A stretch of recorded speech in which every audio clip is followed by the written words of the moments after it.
روز اولمون تو توکیو بود و داشتیم همینجوری تو خیابونا میچرخیدیم که یهو چشمون خورد به یه معبد زیبا و به اسم تسوکیجی هونگانجی. گفتیم بریم یه سر بزنیم، اما اونجا یه کافه مخفی پیدا کردیم. نوشیدنی ماچا گرفتیم و یه کیک خوشگل ماچایی که ظاهرش ساده بود ولی مزهش ژاپنی واقعی. حالا بگی کی میتونه روز اول توکیو بشینه و رژیم بگیره؟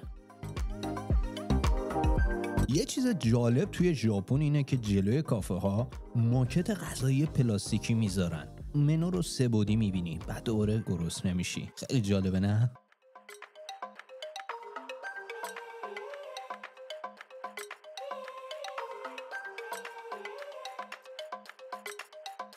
صندلی جلوی کافه واسه استراحت نیست، واسه صف وایسادنه. میتونی آروم بشینی و هیچ کسی حالت نده و عجله‌ای در کار نباشه و آروم نوبتت که شد بری داخل.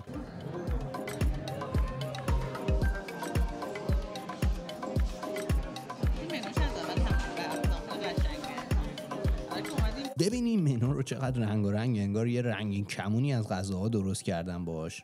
آخرش هم یه راهنما میذارن که چطوری درست بخوری یا بنوشی. تو ژاپن حتی منوها هم با دفترچه راهنما میان.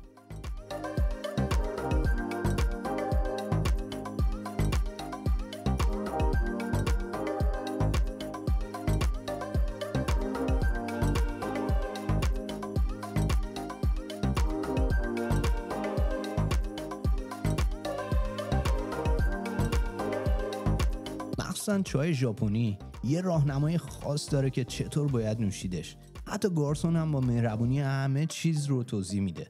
اینجا همه چی با دقت گفته شده و مردم هم خیلی با احترام و مهربون هستن. Okay, this is for tea? Yeah, this is like, how to extract a tea. Okay. That's really good. Sorry, my English Thank you. No, it's really good. Perfect. Thank you very much. اینجا دارم سعی میکنم دستور چای رو از روی دستورالعملش اجرا کنم، مثل وقتی که میخوام میز آیکیا رو سرهم کنم. گیجم ولی خب مصمم. امیدوارم چایش خوب در بیاد.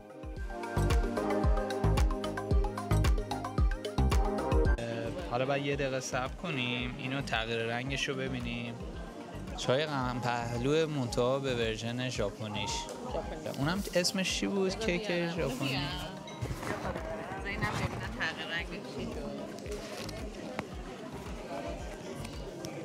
چای ماچا رو امتحان کردم. خوب بود مثل همیشه، ولی بهترینش نبود که امتحان کرده بودم. اما در آخر ترجیح میدم اسپرسو خودم رو داشته باشم و روتین خودم رو ادامه بدم. در من که قهوه خورم هنوز قهوه رو ترجیح میدم، ولی خب قهوه هم اولش عادت نداشتم بهش. نمیدونم در آینده به این عادت کنم خوب باشه.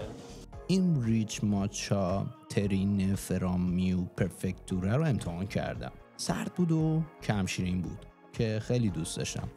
وقتی با خامه مخلوط میکنی عالی تر میشه. همون ماچا و شکلات هم با هم دیگه معرکه است. به نظر من ترجیح میدم به حالت کاکائو خنکه. ماچا تو ژاپن فقط یه نوشیدنی سبز تلخ نیست، اینجا یه آیین و فلسفه است. ژاپنی‌ها صدها سال توی چایخونه‌ها جمع میشن، آروم و با تمرکز ماچا رو هم میزنن و مینوشن. اما ما روز اولمون تو توکیو بود و جلوی کیک ماچای خوشگل مقاومت نکردیم. ژاپنی‌ها با ماچا مدیتیشن میکنن، ما با ماچا شوک شکری گرفتیم.